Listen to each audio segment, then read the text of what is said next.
ang gahom nga gihatag sa Ginoo ngadto sa iyang unang mga faithful followers katong 12 apostles mao ang gahom sa paghingilin og mga yawa. Nya kining maong gahom gipasa ni hangtod karon sa tanang mga binunyagan og sa mga mituos Ginoo.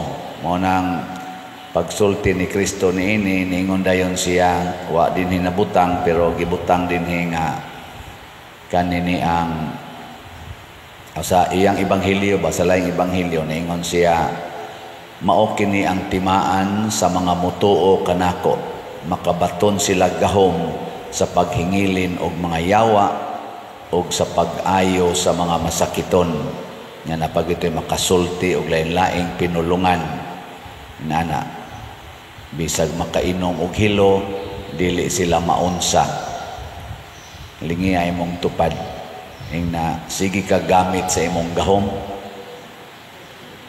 ing na ba nagasige ka gamit ba sige pakatog ra na nato kaila ba mo og kinsa ning yawa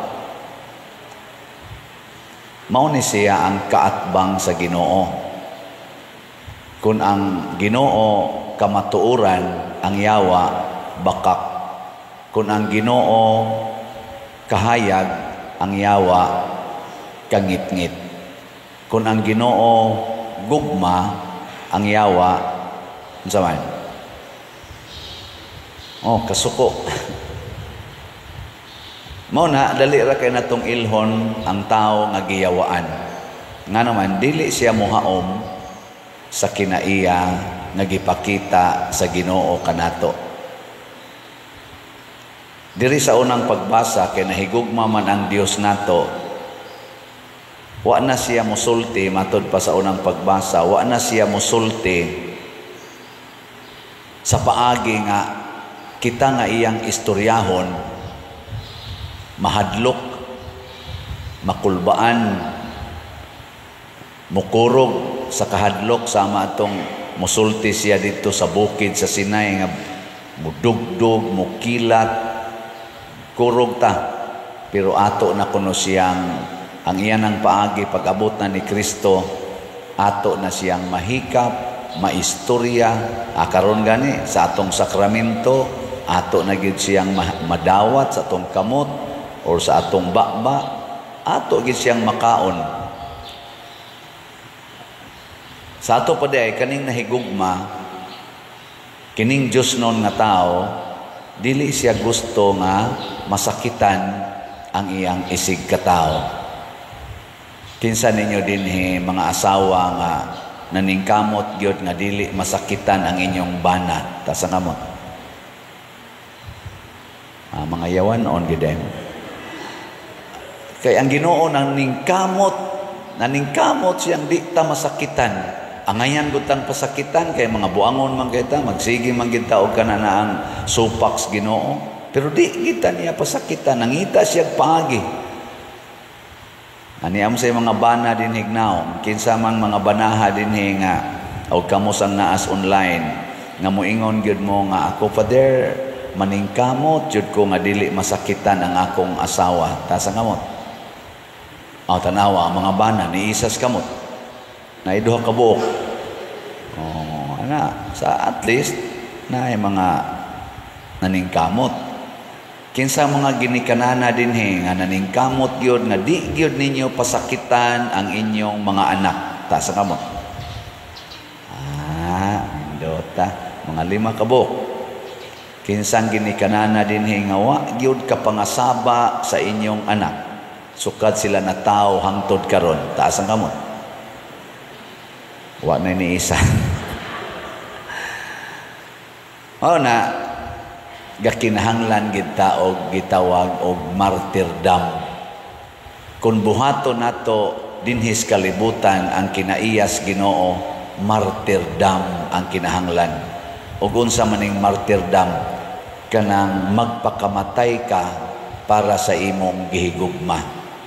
Mao na ang sugo ni Kristo sa iya mga apostoles pagpanglakaw ay mo pagdag kwarta Kay kana man kong kwarta mga igsoon, kung mauna na'y masintro, mauna na'y atong saligan, inig sangyaw na nato, parte Ginoo, di taganahan mamatay tungod kay nahigugma tas kwarta.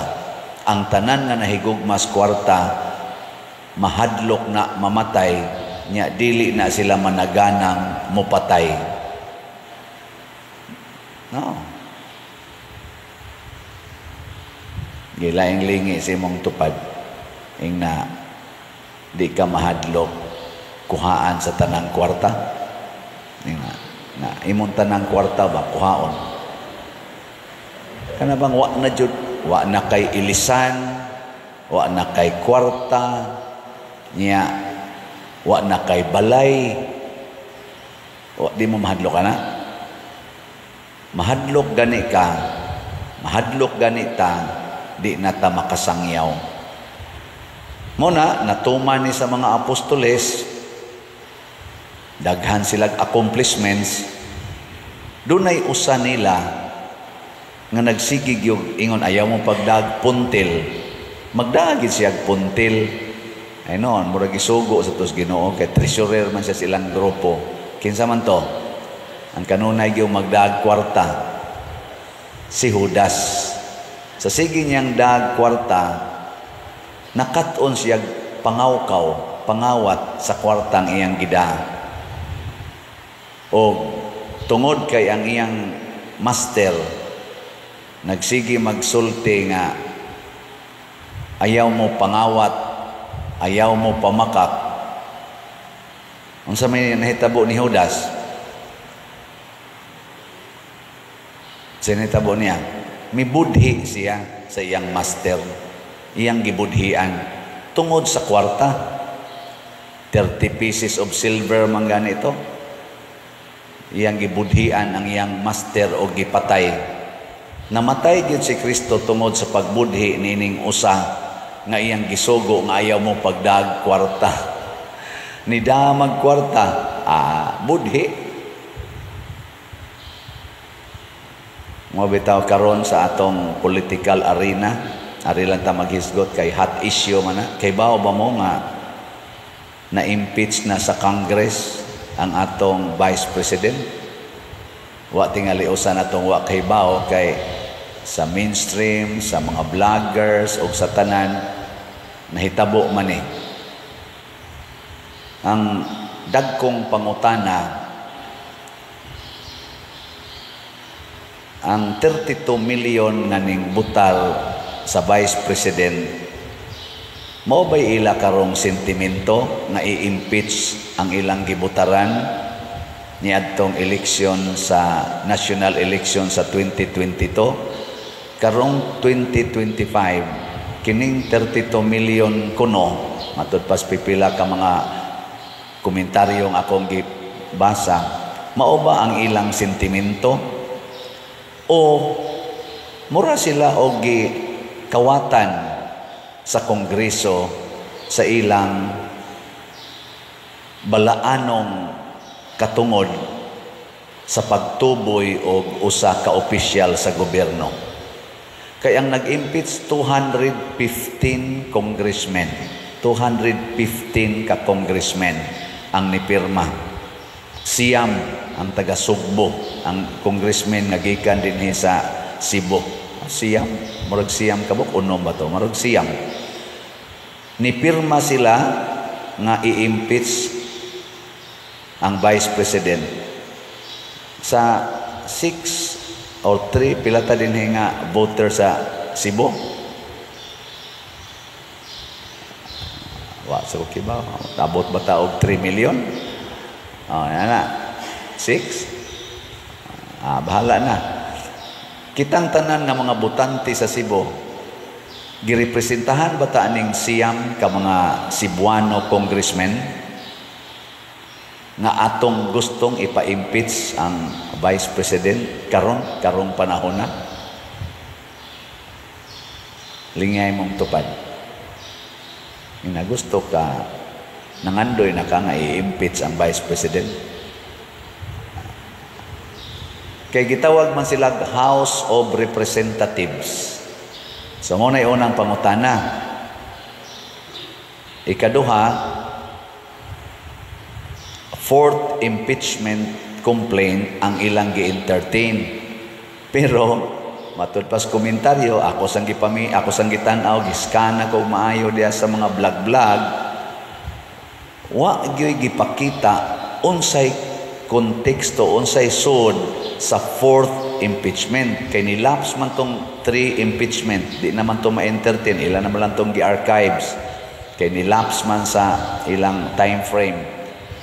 Kining fourth, pero wa nila gipakita unsa gyoy sulod anang fourth impeachment complaint.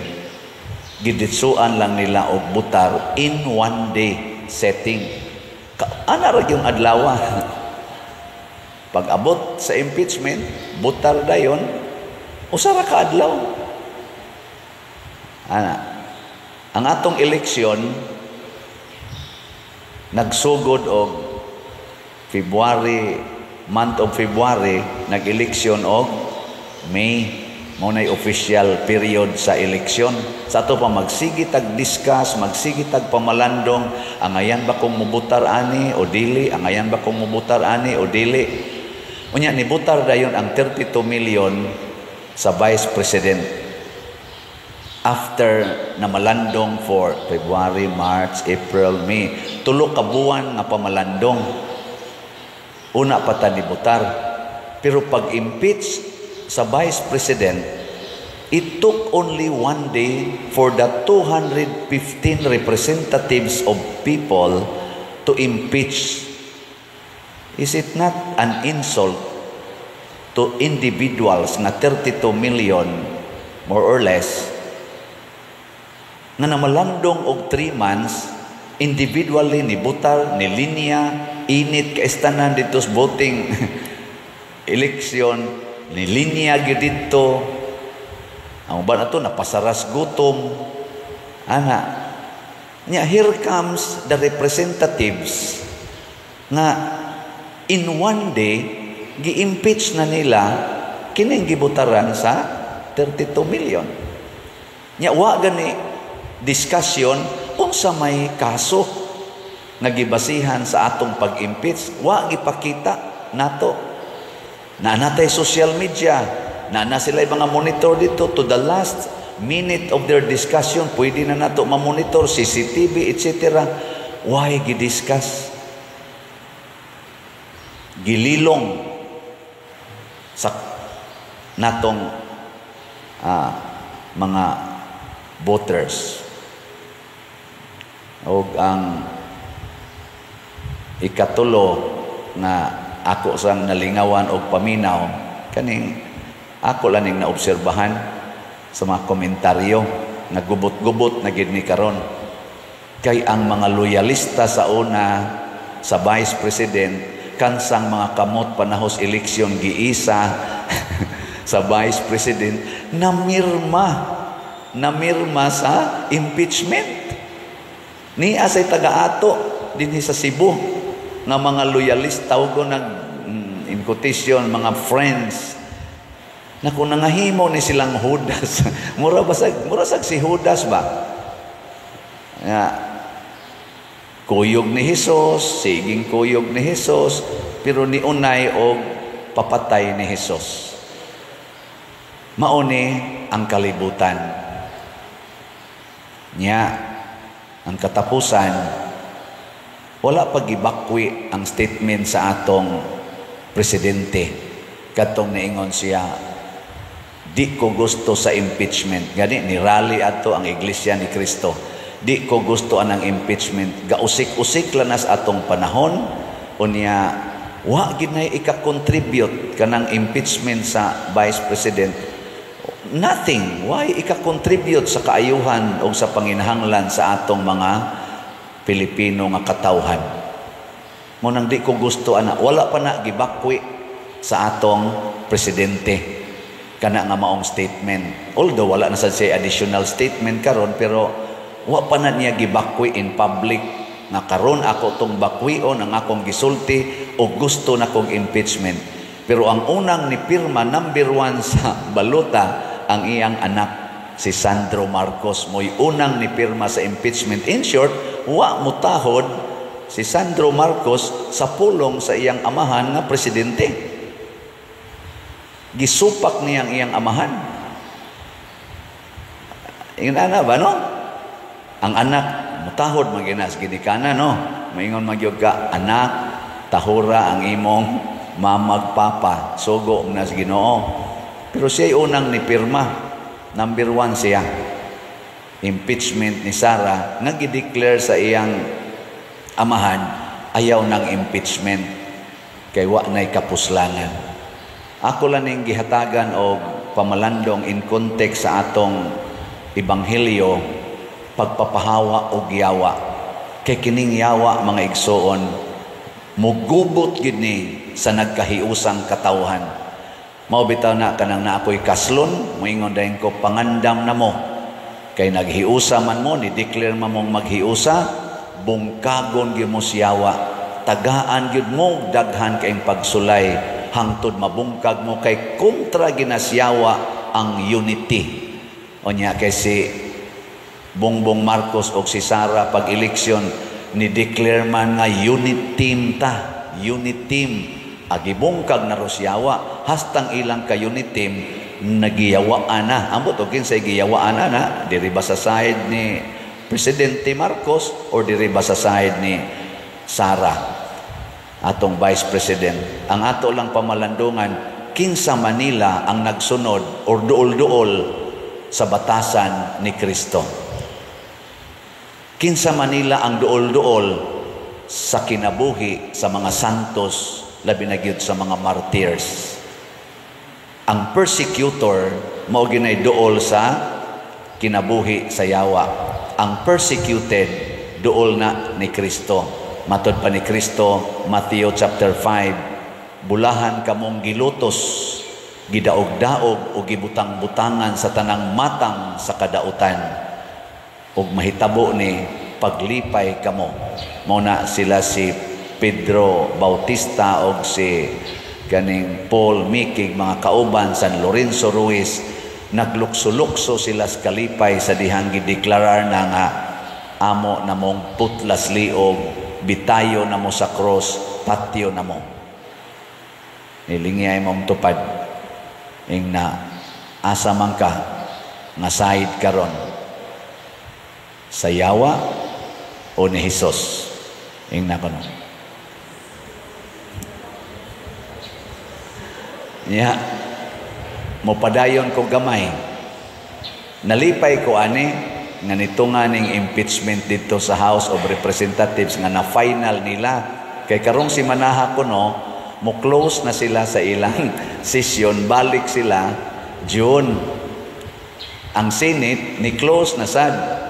Di sa to pa ang ilang katapusang gibuhat mao ang pagdesisyon nga i-impeach sa House of Representatives. Ang ilang katapusang gibuhat i-impeach ang Vice President.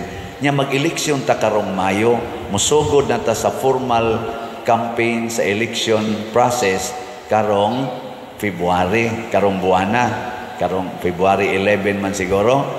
Hala sige, kay kabahin man kita sa katilingban, mamalandong ta. Kinsa may atong pilion, di na ta mo pili sa kadtong naduol ngadto siyawa. Arita mo pili sa naduol sa Ginoo aron masulbad ning atong kagubot. Hunong nataan ang pamakak, hunong nataan ang paghigugmas kwarta. Matod pa nila, mubaha ang kwarta panahon sa eleksyon. Kanang nipabaha o kwarta, isalikway tana kay ang higugmas kwarta, ang paghigugmas kwarta, tuburan gina tanang yawa, mahimotang mabudhion. O kanasang nanghatag og kwarta para sa eleksyon, mga mabudhio na sa atong nasod. Nga naman, kay kanang kwarta nga ilang gigamit pagpanghatag nato, kinurakot sa na nila sa atong buhis nga gihatag ngadto sa gobyerno. Giunay ratag luto sa atong mantika. Kita nga ni buhis, kita'y giilan-ilan nga taga-tagaan tag kwarta, ato ra sa nang buhis. Naingon ako, ikaw pader, sige kag hisgot ana, mura ra ba kag ni buhis? Tax exempted ra ba mo, mga pare? Nako, tinuod yun na. Wa mi taga-ig kuhaig buhis. Pero ang tanan na mong gipalit dinhi sa parokya o sa among mga personal nga mga gamit, pulos gina gikuhaag buhis. Nagbuhis lang gyapon mi. Di ba? Ang atong simbahan gabuhis gihapon. Kining tanang gigamit nato dinhi nga sa atong operations, tanan gikas kinagamyan ngadto sa kinadakan, pulos na gikuhaan og buhis. Di man na mangutana dito sa grocery, kining bugas, kining mantika, kining niyang inyong gipalit para ni simbahan. Siya, para simbahan. Sige, wa lang ni tax ha. Di oy, automatic na. So kitang tanan nagbuhis. Nya kuhaon na sa mga kurap og ipanghatag nato panahos eleksyon, ilad-ilaron ta nga gikan nila mga hudas sa katilingban. Hunong na taana. Pilion nato ang naa duol sa Ginoo, isalikway nato ang duol sa yawa. Ato ng katungod nga mga magtotoo, pakamatya na nato ang atong katungod. Manindog ta mga Diyos nun.